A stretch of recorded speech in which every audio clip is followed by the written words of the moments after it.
Hello students. So we'll start with a new numerical. Sketch the complete root locus of an system having g of s h of s is equal to k s s plus 1 s plus 2 s plus 3. This is a given open loop transfer function of an system. So you need to plot the root locus for this transfer function. So let us discuss the solution, how exactly it goes. Step 1, right? So number of poles in the given open loop transfer function are, there are 4 poles. Why? Because there are 4 terms in the denominator. So therefore, P is equal to 4. Then next question is where they are located. So we need to equate these terms to what? 0. So right, s equal to 0 is the first location, means s equal to 0. S plus 1 equal to 0 means s equal to minus 1. Then s equal to minus 2. S equal to minus 3. So this is what the number of poles P is equal to 4 and their locations are 0, minus 1, minus 2 and minus 3. So next come to the number of zeros, that is Z. So how many zeros means S terms in the numerator. Here no zeros are here. Therefore Z equal to 0. So for this given root locus numerical, number of branches will be 4 because among these P or Z, whichever is greater, so those many numbers of branches will be present. Here P is greater than Z. So therefore 4 is greater than 0. Therefore, so 4 is the number of branches in the given open loop transfer function. Next, step 2. Locating RL and NRL regions, that is root locus and non-root locus region for the given poles and zeros. We know where exactly the poles and zeros are located now. Poles at 0, minus 1, minus 2, minus 3 and number of zeros are here. 0 means there is no zeros are here, right? So let us look. So plot the real and imaginary j omega axis. Locate the poles at 0 here, then here minus 1, then minus 2, then minus 3 with a cross mark. So remember, always poles are located with a or denoted with what? Cross. Zeros are with 0. So these poles are located 0, minus 1, minus 2, minus 3. Now our next task is to find RL and NRL region. So in the last numericals and as well as in introductory class, I told how to find RL and NRL regions, right? So for that, you stand on this branch, see right hand side. How many poles and zeros are here? So totally only one pole is at 0, right? So 1 is an odd number. Therefore, this will become what? RL region. Understanding? So therefore, next you write here RL, then draw this one with a thick line. Then you next sit on this branch. So see right hand side now, how many poles and zeros are here? No zeros are there, but two poles are there. So that is one pole at minus 1, one more pole at 0. So 2 is an even number. Therefore, this branch will result in what? NRL region. Got it? So next, you stand on this branch, say minus 2 to minus 3. See the right hand side, how many poles and zeros are there? Zeros are here 0. There are 3 poles at minus 2 and minus 1 and minus 0. Sorry, 0. So therefore, so all these 3 is an odd count. So therefore, this region or this branch minus 2 to minus 3 will be an RL region, that is root locus region. Further, you stand on this branch, see right hand side. So 1, 2, 3, 4. Total 4 poles are there. 4 is an even number or even count. So this branch will become what? NRL. So RL regions are shown with a thick line, NRL with a thin line, right? So this is how locating RL and NRL regions. The next point, asymptotes. So step number 3 is an asymptotes. Number of asymptotes is given as P minus Z. So how many poles are there? 4 poles. How many zeros are here? 0. So therefore totally 4 asymptotes will be there. So in the what? Given root locus. Now next task is how what is the asymptotic angles? So asymptotic angle is given as phi A is equal to 2q plus 1 to 180 degree whole divided by p minus z, right? So we know q is varying from 0, 1, 2, 3 up to p minus z minus 1. What is the value of p? 4. What is the value of z? 0, minus 1. This results in 3. So therefore q is varying from 0, 1, 2, 3. Let us look what are the asymptotic angles we'll get. So for q equal to 0, if I substitute q equal to 0 in that formula, theta 1 will become what? 0, 2 into 0, that is plus 1 into 180 by 4, that results in 45 degree. Similarly, if I substitute q equal to 1, so that is theta 2 will be 2 into 1 plus 1, 180 divided by 4, that results in 135 degrees, right? So similarly, q equal to 2, theta 3 will be 2 into 2 plus 1, 180 whole divided by 4. This results in 225. Next, q3 will be theta 4. So that is 2 into 3 plus 1 into 180 degree whole divided by 4. Thus results in 315 degrees. So totally we got 4 asymptotes with an angle 45 degree, 135 degree, 225 degree, 315 degrees, right? So next is centroid. So we have the formula, that is sigma is equal to summation of real part of the poles minus real part of the zeros whole divided by p minus z. What is the value of p minus z?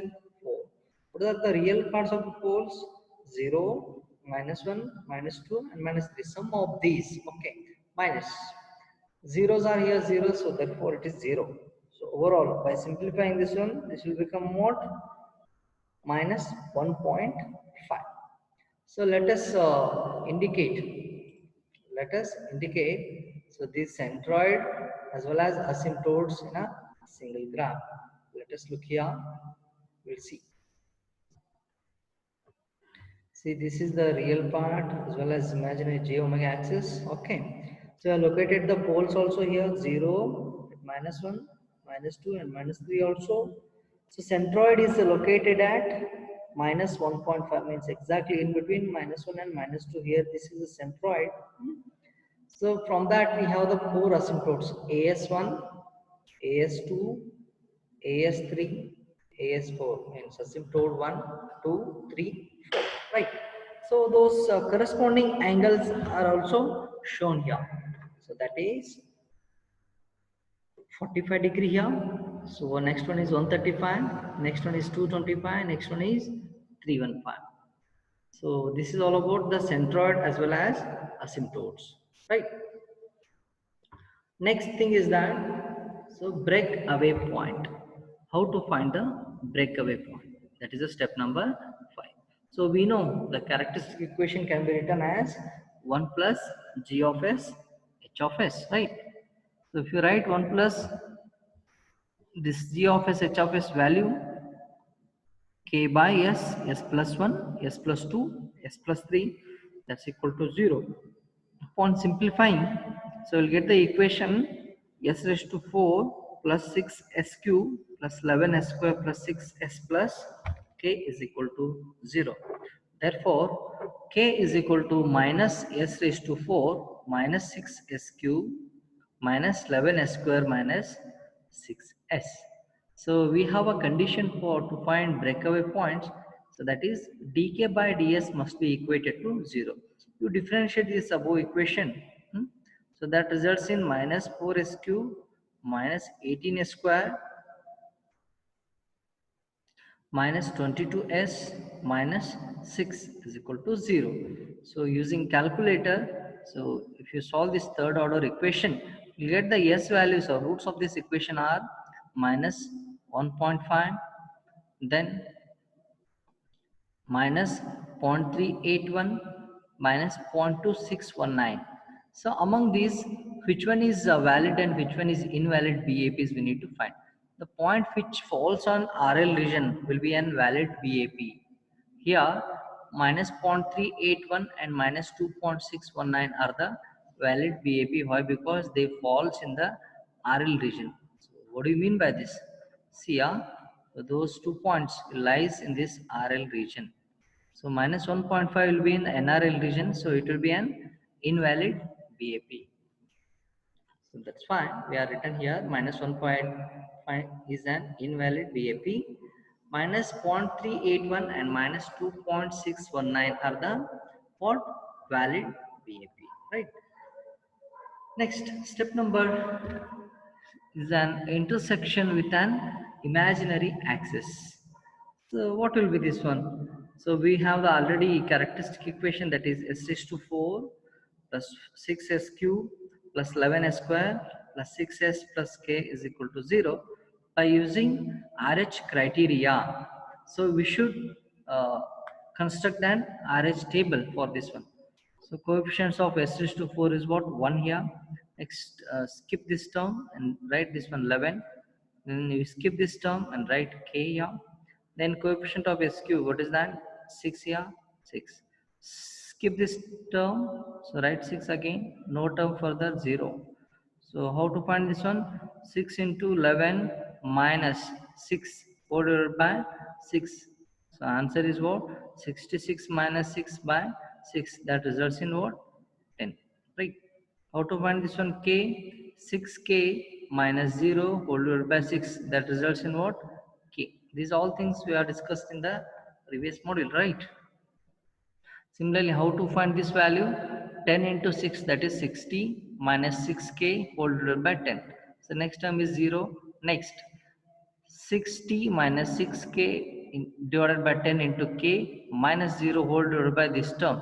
So that results in again k value. Now, need to find where exactly this root locus crosses imaginary axis, that is the one point. Then what is the marginal value of k, and then what is the oscillations that we need to find. For that, so you need to equate the first column values of an RH table must be equated to 0, right? So that's what 60 minus 6k whole divided by 10 is equal to 0. On simplifying this one, we will get the k marginal value as plus 10, right? So we have the auxiliary equation also. So that is A of s, which is equal to 10 square plus k is equal to 0. So that is 10 square plus 10 equal to 0. So s square equal to minus 1, that results in s equal to plus or minus 1j, right? So this is all about k marginal value as well as s values, right? Next, so we'll discuss how exactly the complete root locus upon this given numerical that we look at here. First, draw the real axis as well as imaginary geometric axis. Locate the poles at 0 and minus 1, and then minus 2 and minus 3, right? So these are the poles. 0, minus 1, minus 2 and minus 3. Thereafter, locate the centroid, so that is sigma equal to minus 1.5. From that you draw 4 asymptotes. So with an angle, what we have discussed earlier, that is angles of asymptotes. Have those angles of asymptotes 45, 135, 225 and 315, right? So those angles should be drawn here, right? So those are the asymptotic angles. As well as we need to show the breakaway points also. Where those breakaway points are here. First breakaway point is what? Minus 0.381. Minus 0.381. This is the one breakaway point. So one more minus 2.619. So this is the one more breakaway. Now let us look how exactly the root locus traces the path, right? So these two poles we have at 0 and minus 1. Those two poles will not go in this way as well as in this way. Why? Because these are NRL regions. So obviously those poles should come in this direction as shown in the arrow mark, right? Those poles will meet at breakaway point, that is at minus 0.381. Then they will split up in this way. One of the pole will split up in upper direction. One of the pole is split in the downward direction as shown in figure. So those will crosses imaginary axis at the value, see, at plus or minus 1j, right? So plus 1j here, minus 1j here. So this will crosses at this crossing value. What is the marginal value of k here? K K marginal value is what? 10. So since there is no zeros here to meet for those poles, right? So therefore, those two poles will get the zeros at infinity by following what, or guiding with these asymptote lines. So these will follow with these asymptote. This root locus will move up to infinity till it reaches what? Zeros. Similarly, the lower side also, this root locus will follow this asymptote 4 and meets the zero at infinity, right? The marginal value of k at crossing the imaginary axis will be what? K marginal value will be 10. So this is what the first set of these poles here. Coming to this side, we have the two poles here. At one is at -2, one more is at -3. Again, this pole 3 means pole at -3 will not go in this way. Why? Because this is NRL. Pole at -2 will not go in this way.